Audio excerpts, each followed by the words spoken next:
بولنے والا عسکری کا تعلق محمد حسن عسکری سے نہیں تھا۔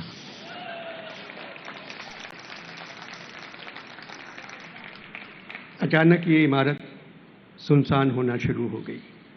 علی جی جو قومی لغمے لکھ رہے تھے وہ اکثر یہاں نظر آ جاتے تھے اور جیوے جیوے پاکستان گنگنا رہتے تھے۔ 20-22 برس پہلے احمد شاہ یہاں آ گئے اور یہاں سے جانے کا نام ہی نہیں لیتے۔ خود جانا چاہتے ہیں مگر عوام ان کو نہیں جانے دیتے۔ اس ویران کھنڈر کو شاہ صاحب نے پھر سے ایک خوبصورت عمارت میں تبدیل کر دیا۔ پڑھے لکھے لوگ یہاں آنے لگے۔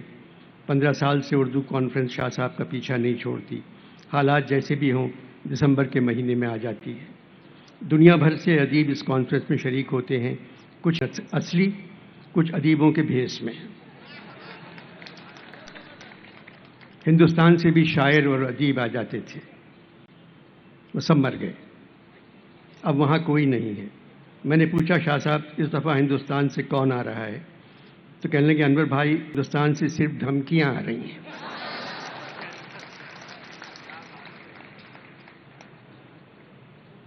آرٹس کونسل کے الیکشن اردو کانفرنس کے بعد ہوتے ہیں اور شاہ صاحب جیت جاتے ہیں۔ اسٹیج پر آنے سے پہلے شاہ صاحب نے میرے کان میں کہا انور بھائی آپ کے پاس 30 منٹ ہیں۔ میں نے پوچھا آپ سے کس ڈاکٹر نے یہ کہا؟ بولے اللہ آپ لمبی عمر دے، میرا مقصد تھا آپ کو 30 منٹ بولنا ہے، پاکستان پر سب کی تعریف کرنا ہے اور خاص طور پر نئے آرمی چیف کی۔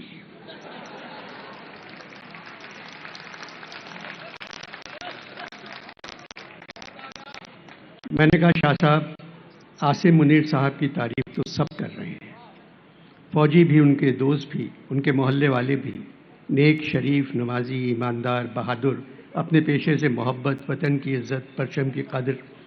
ان کے ایک پڑوسی نے ٹیلی ویژن پہ کہا میرے ساتھ گلی ڈنڈا کھیلتے تھے۔ اب فرق ہو گیا ہے، گلی پڑوسی کے ہاتھ میں ہے، ڈنڈا عاصم منیر کے ہاتھ میں آ گیا۔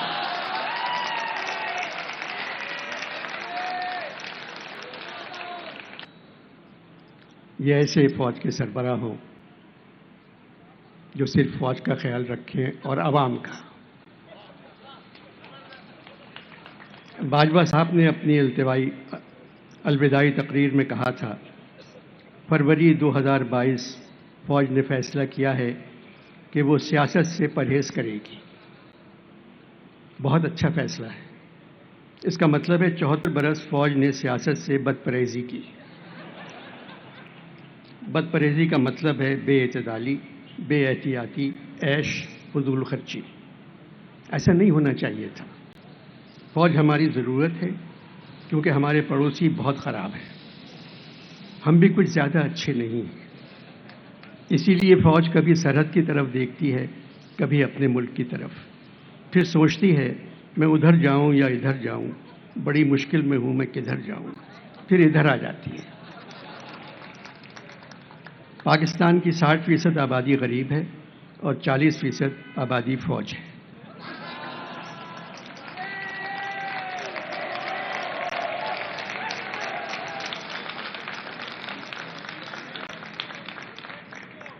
امیروں کا پاکستان سے کوئی تعلق نہیں، وہ اپنے بچوں کو مسلمان کروانے بھی لندن بھیجتے ہیں اور کہتے ہیں یہاں مسلمان ہونے کی سہولت نہیں۔ بے روزگاری، بدحالی، مہنگائی، پریشانی، پشیمانی، اداسی ملکوں پر بادلوں کی طرح آ گئی ہے۔ کسی کو احساس ہی نہیں ہے کہ وہ اس ملک کے ساتھ کیا کر رہے ہیں۔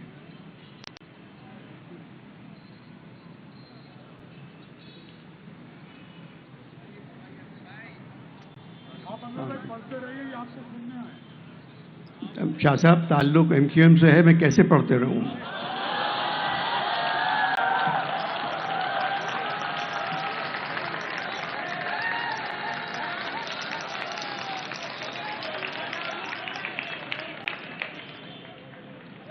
اداسی ملکوں پر بادلوں کی طرح چھا گئی ہے۔ کسی کو احساس ہی نہیں کہ وہ اس ملک کے ساتھ کیا کر رہے ہیں۔ قرضہ مل جاتا ہے تو ایوان تالیوں سے گونج جاتے ہیں۔ اس کے باوجود احمد شاہ کا اصرار ہے میں پاکستان پر بات کروں، پاکستانی کہانی سناؤں۔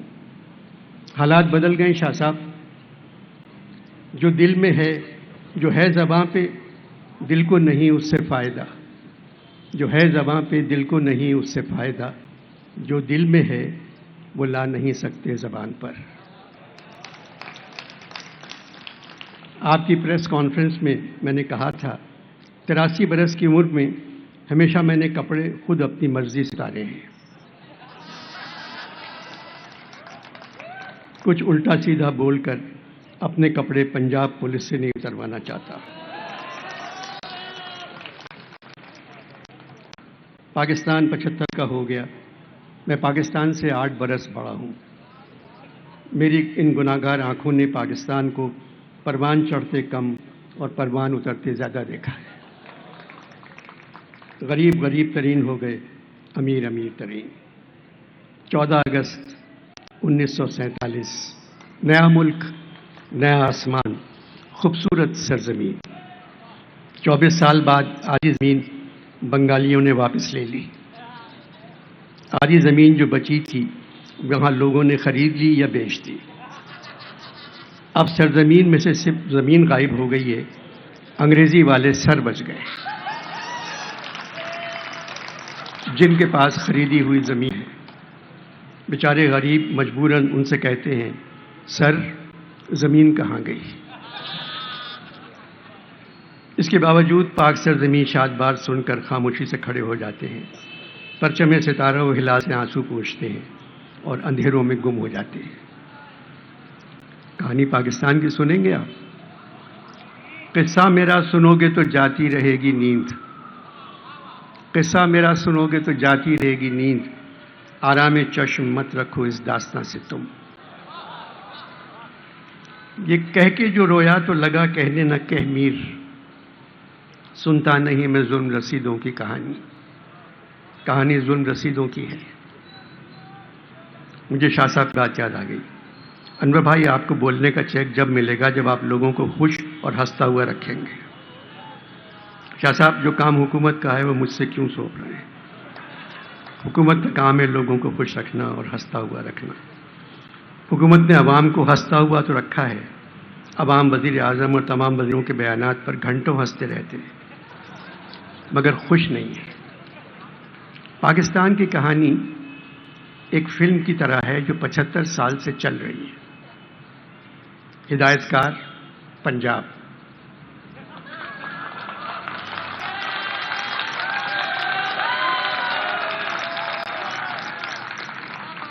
ہدایت کار پنجاب، شوٹنگ بلوچستان میں ہوئی ہے۔